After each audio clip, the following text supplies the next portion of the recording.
자, 오늘 예수님이 전하신 하나님의 나라 10번째 시간입니다. 마가복음, 신약성경, 마태복음 다음에 마가복음, 두 번째 성경입니다. 마가복음 12장 28절에서 34절까지가 본문인데요. 그 중에서 34절을 먼저 같이 함께 읽도록 하겠습니다. 76쪽, 신약성경 76쪽입니다. 12장 34절. 다 찾으셨으면 같이 한 목소리 읽겠습니다.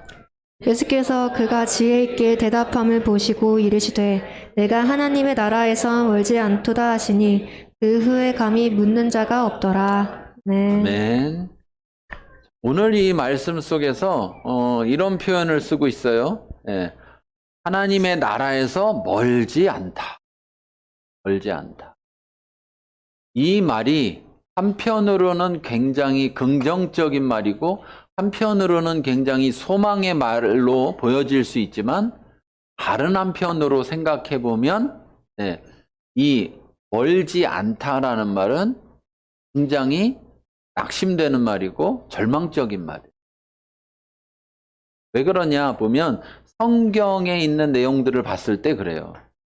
그래서 저는 이 말이 멀지 않다라는 이 말이 긍정적인 측면으로 보고 이야기할 수도 있지만 오히려 저는 이 이야기 속에서 예수님이 말하고자 했던 것은 긍정적인 것이 아니라 오히려 부정적인 측면이라고 생각을 합니다. 우리가 성경에 여러 가지 비유들이 있는데 그런 비유들 중에 보면 이런 거 있죠. 신랑을 기다리는 신부 이야기. 신부 이야기 들어보신 적 있어요? 네.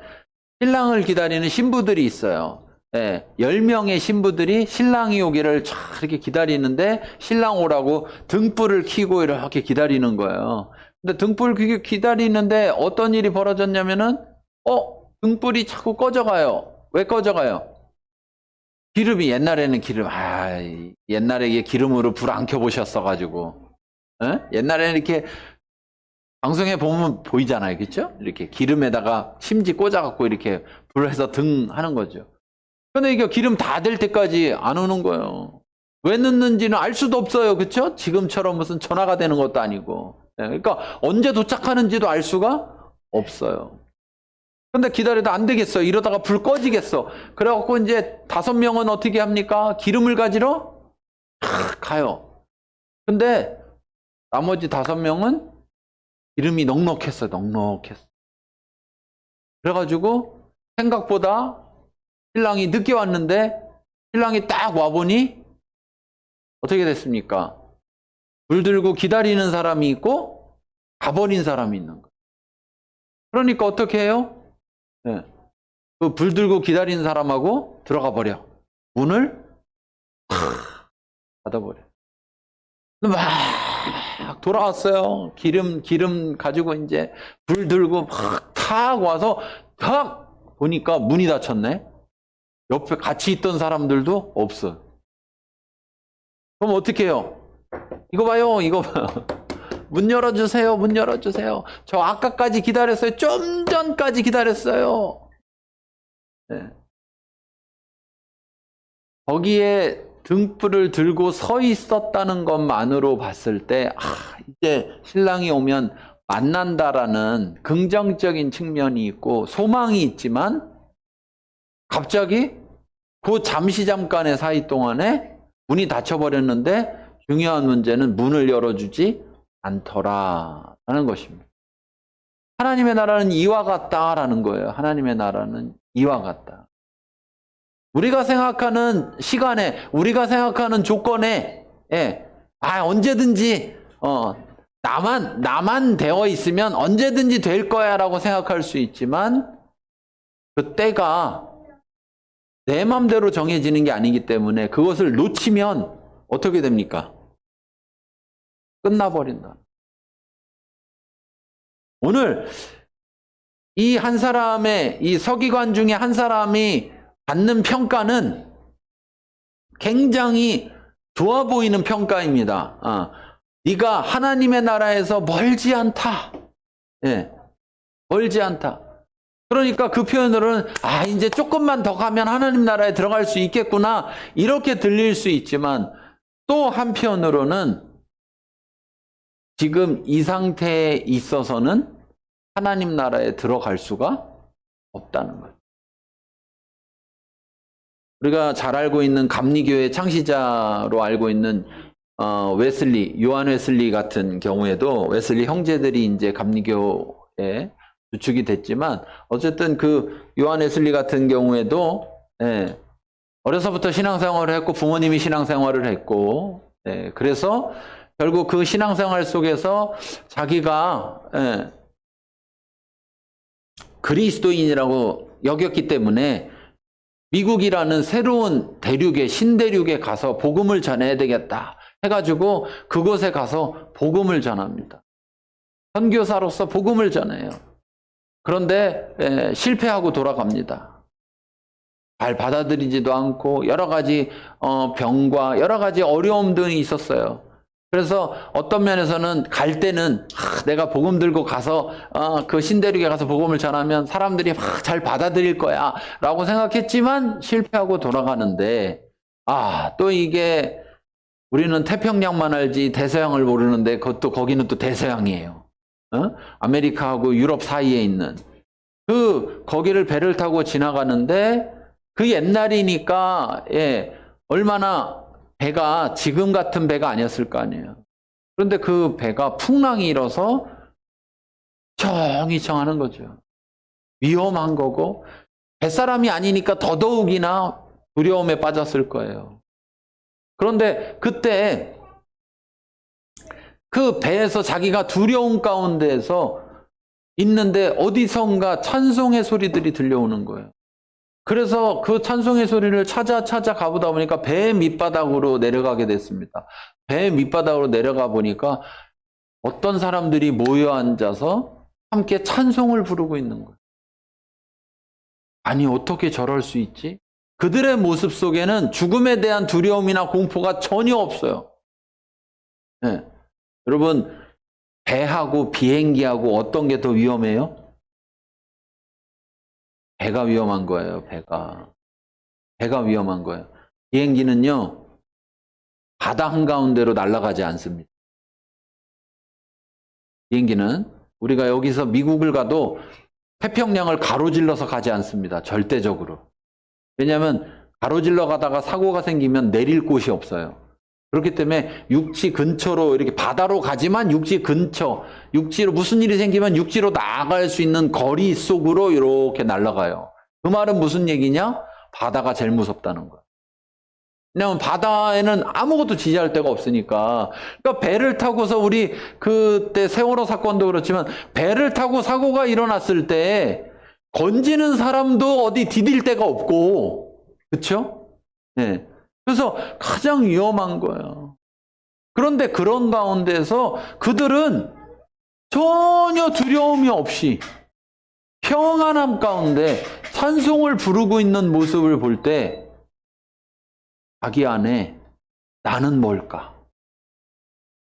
나도 그리스도인이라고 하는데 나는 이 두려움 가운데 어찌 보면 하나님 나 좀 살려주세요만 할 줄 알았지 어떻게 저렇게 찬송을 부르고 있을까?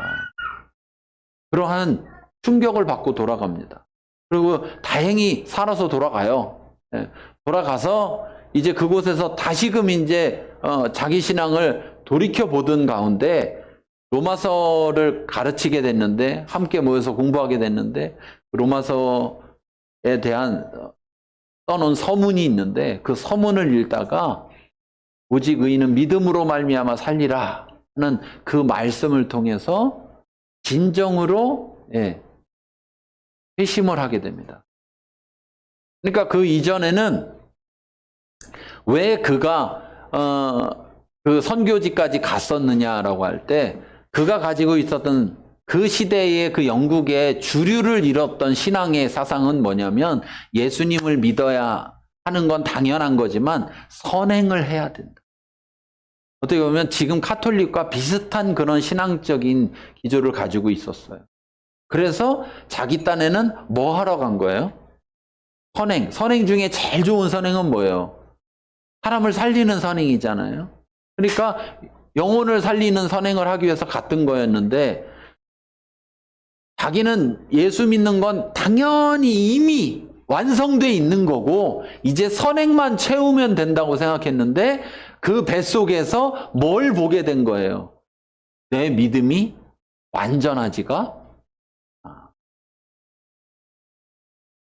그래서 그가 거기에서 진정으로 회심을 합니다. 자기 마음을 돌이키고 하나님 앞에 다시금 고백하고 그리고 진정으로 거듭나게 돼요. 그리고 나서 그가 대학에서 말씀을 전하게 됐을 때 그가 행위적인 면에서는 누구보다도 철저하게 그 시대의 옛날 신약시대의 바리새인처럼 그 시대의 영국에서 믿음이 좋다고 하는 사람들이 하는 모든 행위를 다 했던 사람으로서 특별히 일주일에 한 번씩 금식했는데 금식하기 위해서는 그냥 하루 금식하면 되는 게 아니라 그 이전에부터 죄를 짓지 않아야 되고 그 이전에부터 해야 될 준비 과정들인데 그걸 다 철저히 했다는 거예요. 보통 사람들 한 달에 한 번 한다면 웨슬리는 일주일에 한 번씩 했다는 거예요. 하루 금식. 근데 그런 정도였다는데 제가 침례교 목사고 감리교 목사가 아니라서 디테일하게 모든 걸 정확하게는 모릅니다. 네, 학교에서 듣기는 했는데 잘 모르겠어요. 하여튼 그랬어요. 그랬는데 그때 그가 학생들에게 외칩니다. 뭐라고 외치느냐. 내가 회심하기 이전에 그때 나는 스스로 그리스도인이라고 생각했지만 내 모습을 실제로 보니 나는 그리스도인이 아니라 거의 그리스도인이었다. 그리스도인에 가까웠다. 멀지 않은 자였다. 그리스도인처럼 보이는 자였다. 내가 이렇게 열심히 했을지라도 그 행위로는 내가 진정한 그리스도인이 될 수 있었던 것이 아니었다. 내가 거듭나고 내가 구원받는 것은 오직 믿음으로 인한 것이지 우리의 선행으로 되는 것이 아니었다. 그리고 진정한 믿음이 있었다면은 우리가 돌이켜볼 때 그 선행이라는 것이 더 중요하다고 여길 수가 없는 것이죠. 참된 믿음이 없기 때문에 그걸 보완하려고 하는 거죠. 그러면서 almost Christian이라는 거의 그리스도인이라는 용어를 사용하면서 사람들에게 너희 자신을 돌아봐라 이렇게 이야기해요. 그래서 나는 이제 그리스도인이 되었다. 이 말이에요. 그러니까 요한 웨슬리도 똑같은 얘기를 하는 거예요. 거의 그리스도인이다 그러면 어떻게 보면 얼핏 보면 그리스도인. 잘 모르면 구분할 수가 없을 정도로 그리스도인인데 웨슬리는 그걸 긍정적으로 소망적으로 말하는 것이 아니라 절망적으로 부정적으로 말하는 거예요. 그런 그리스도인이어가지고는 아무것도 할 수가 없다는 거죠. 구원받을 수도 없고 자기가 구원의 상태에 있지도 않기 때문에 결국 자기의 그 연약했던 모습, 그 죽음 앞에서 두려움에 떨며 공포 가운데 있었던 그 모습은 정말 구원받은 사람의 모습이라면 나타나지 않을 모습이었을 것이다 라는 것이죠.